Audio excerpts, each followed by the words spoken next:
Jadi antara yang saya tanya tentang hadis Nur Muhammad. Kata dia, ya ibni, wahai anakku, hadis tentang Nur Muhammad ini tidak sahih. Nah, itu yang berkata Syekh Tarekat Syaziliyah, mursyid dia.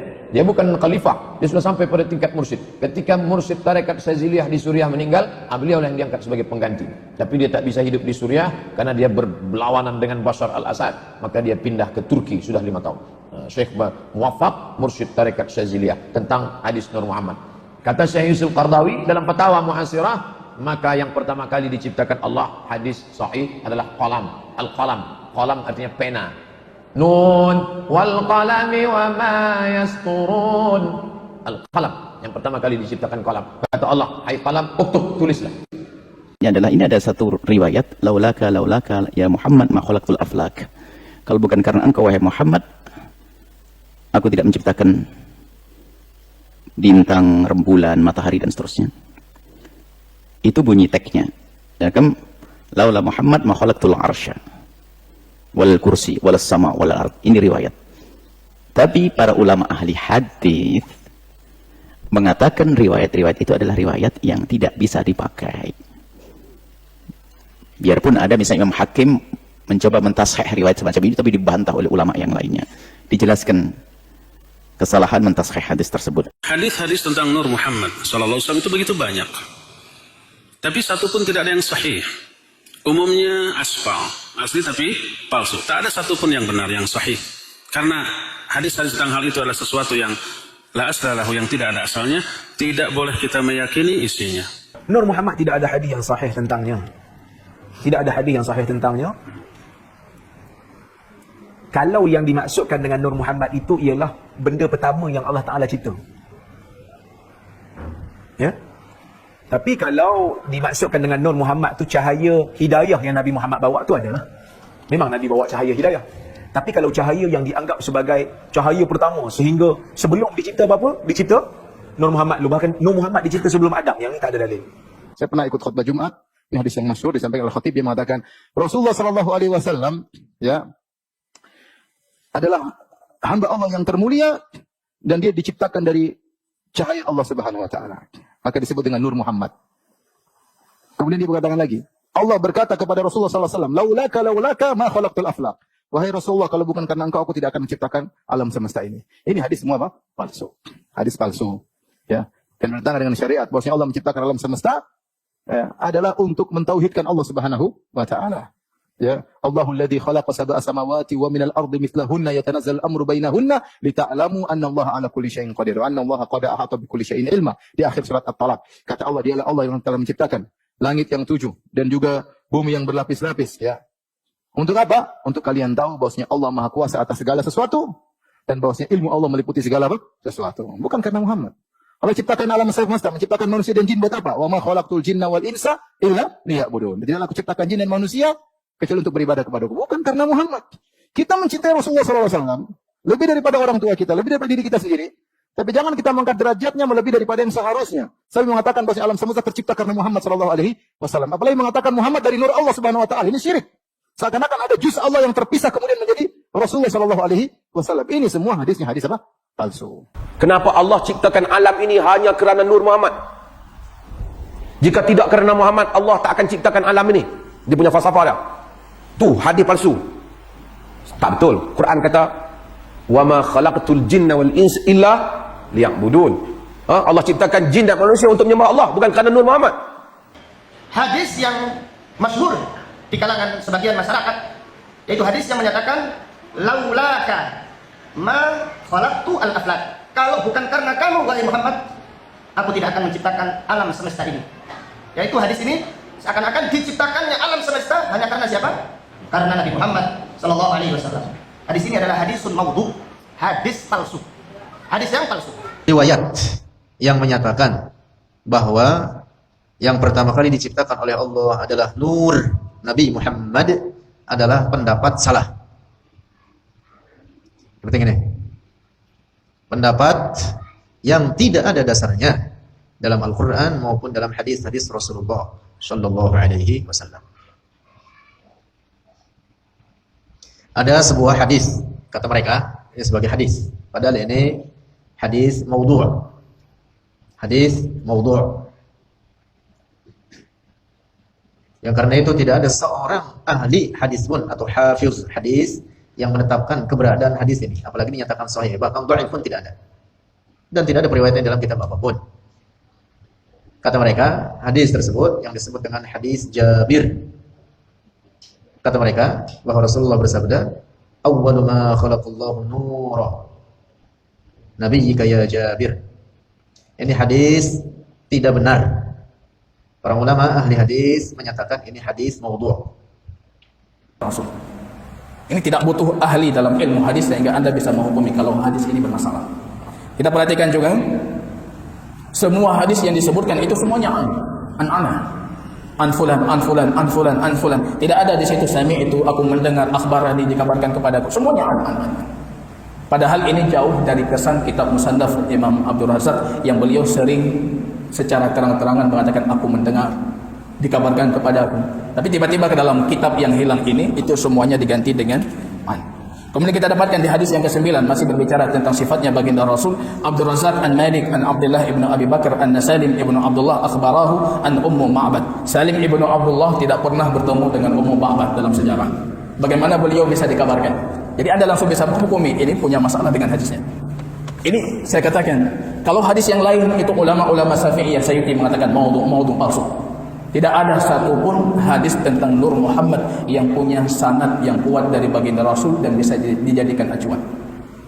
Maka pegangan terakhir mereka itu Musannaf Imam Abdul Razak. Ini pegangan terakhir mereka.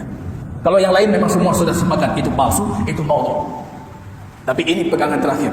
Ini harus dipastikan ini kitab Musannaf Imam Abdul Razak. Kalau sudah dipastikan ini kitab Musannaf Imam Abdul Razak, ulama kaum muslimin akan menjadikan kitab ini sebagai acuan dan rujukan. Kita perhatikan banyak juga dari hadis-hadis yang disebutkan jauh dari kesan-kesan kefasihan. Kita perhatikan ini hadis yang ke-17, nuran kulluhu bal nuran min nurillah. Muhammad itu nur dari cahayanya Allah. Man ra'ahu badihatan habahu. Ini kalimat-kalimat yang Anda sedikit belajar bahasa Arab langsung Anda tahu ini kalimat kayaknya orang baru belajar bahasa Arab. Man ra'ahu badihatan habahu. Yang melihat baginda Rasul sekejap dia lihat langsung terkesima dengan kewibawaan baginda Rasul.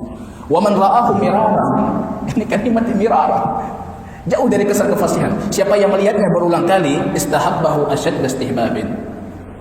Ini asyad istihbabin yang kita berbicara dengan bahasa Arab tidak pernah kita pakai. Jauh. Tidak sama sekali dengan pola-pola digunakan oleh orang Arab. Asyadda hubban lillah, asyadda istihbaban. Barangkali mungkin, tapi ini asyadda istihbaban. Ini jauh sekali dari kesan kefasihan. Ini kita perhatikan. Hampir sekian 20-an hadis yang beliau sebutkan, ini hampir tidak ada satupun dari hadis tersebut kecuali punya masalah baik di sanad ataupun isi hadis. Yang menariknya ketika beliau melanjutkan untuk babul wudu, kemudian beliau menyebutkan hadis ke-20, hadis ke-21.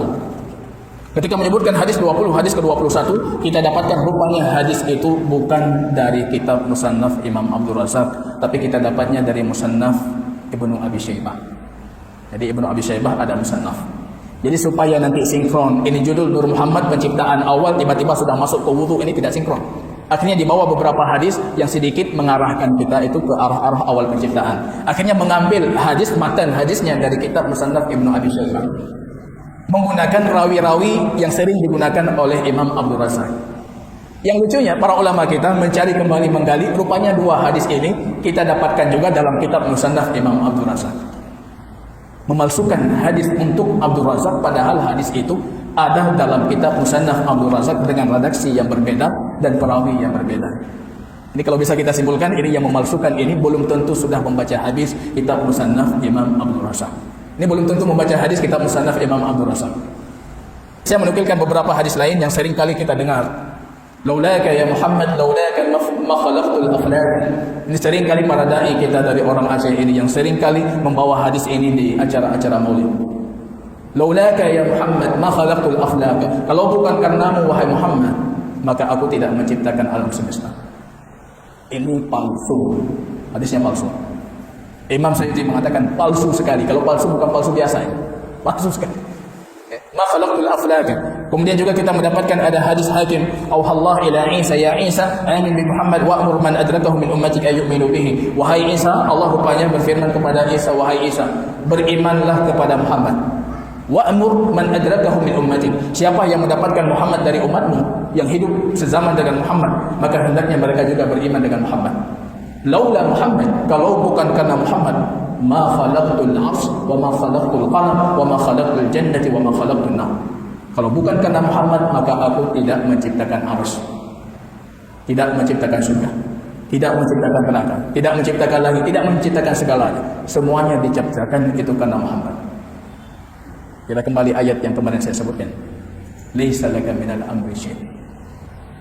Ya, engkau tidak punya urusan apa-apa. Tidak ada kebijakan apa-apa wahai Muhammad. Untuk apa engkau laknat mereka? Untuk apa engkau mendoakan keburukan kepada mereka? Engkau itu tidak punya apa-apa. Ada urusan satu. Anda bisa membayangkan kalau seseorang mengatakan kepada kita, "Bro, ada urusan." Tiba-tiba kita mengeluarkan kebijakan, mengeluarkan titah, datang yang punya mengatakan, "Kamu tidak punya urusan." Itu yang Allah firmankan kepada baginda Rasul sallallahu alaihi wasallam, tanpa mengurangi sedikit pun dari kehormatan baginda Rasul. Tapi itu bukan wilayahnya baginda Rasul. Ini hadis-hadis yang dipalsukan. Imam Syafi'i juga mengatakan ini hadisnya maudhu'. Hadis Hakim, riwayat dalam Mustadrak Al-Hakim yang berbicara tentang Nur Muhammad, itu semua hadisnya dikomentari oleh Imam Dhahabi, hadisnya maudhu'. Salah satu di antara hadis tersebut itu hadis awal ma khalaqallahu Nur Muhammad, yang pertama kali Allah ciptakan itu Nur Muhammad. Palsu. Ini jangan cari mata, sanadnya pun kita tidak akan ketemu. Palsu. Kemudian hadis ru'yah Adam isma Muhammad 'alal 'arsy. Rupanya Adam melihat nama Muhammad itu sudah tertulis di atas arsy. Dalam beberapa catatannya Imam Ibnu Arabi mengatakan Adam itu sujud di bawah arsy-Nya Allah ketika melihat nama Nur Muhammad yang sudah tertulis. Ini hadisnya palsu. Hadisnya palsu. Begitu juga cerita Imam Ibnu Arabi dengan sandaran sebuah hadis. Kenapa para malaikat itu sujud kepada Adam? Rupanya para malaikat melihat di jidatnya Adam ada tulisan Nur Muhammad. Ada Nur Muhammad, keagungan terhadap Nur Muhammad, kemudian mereka sujud. Ini alasan kenapa malaikat sujud kepada Adam. Bukan perintah Allah untuk sujud. Tapi karena mereka melihat ini ada Nur Muhammad, pentakziman terhadap Nur Muhammad, ini asal muasal penciptaan kita sujud. Ini juga hadisnya disebutkan oleh Imam Adz-Dzahabi, ini hadisnya palsu. Jadi bisa kita pastikan jamaah, kitab ini tidak sahih sebagai kitab yang hilang dari musannaf Imam Abdul Razak. Para ulama al-hadis sudah mengkaji dan akhirnya mendapatkan apa yang hilang. Mereka cuma mendapatkan 2 lembar saja yang hilang. Dan beberapa lembar di pertengahan kitab dari pembahasan-pembahasan fikih yang sama sekali tidak berhubungan dengan Nur Muhammad. Kita dapatkan rupanya itu semuanya palsu, hadisnya palsu, hadisnya palsu. Tidak pernah terlepas dari pengaruh filsafat Yunani, tidak pernah terlepas dari pengaruh filsafat Hindia, filsafat Persia, dan tidak pernah terlepas dari ajaran Syiah. Ini asal muasal Nur Muhammad. Ini logika-logika yang digunakan. Kebingungan-kebingungan itu yang melahirkan adanya Nur Muhammad. Allah azali, bagaimana Allah akan menciptakan makhluk? Kalau Allah ciptakan pada dirinya, artinya itu bukan makhluk, itu bagian dari Allah. Kalau Allah ciptakan di tempat lain, bagaimana akan Allah ciptakan? Padahal yang ada cuma Allah. Ini logika ini yang ketika kita bermain, maka Imam Bukhari membuat wanti-wanti kita, babkan suatu soal. Jangan terlalu banyak berbicara kalau sudah berkaitan dengan Allah. Jangan terlalu banyak berbicara bagaimana Allah ciptakan makhluk Allah, padahal ada satu tunggal, tidak ada satu pun makhluk, kok tiba-tiba ada makhluk. Di mana Allah ciptakan, bagaimana Allah ciptakan? Maka mereka membuat adanya Nur Muhammad ini sebagai perantara. Kalau kita perhatikan kenapa lahirnya Nur Muhammad ini tidak pernah terlepas dari pertanyaan-pertanyaan yang mereka kebingungan, akhirnya untuk menjawab kebingungan itu menciptakan adanya Nur Muhammad. Kalau hadis bisa kita pastikan semuanya hadisnya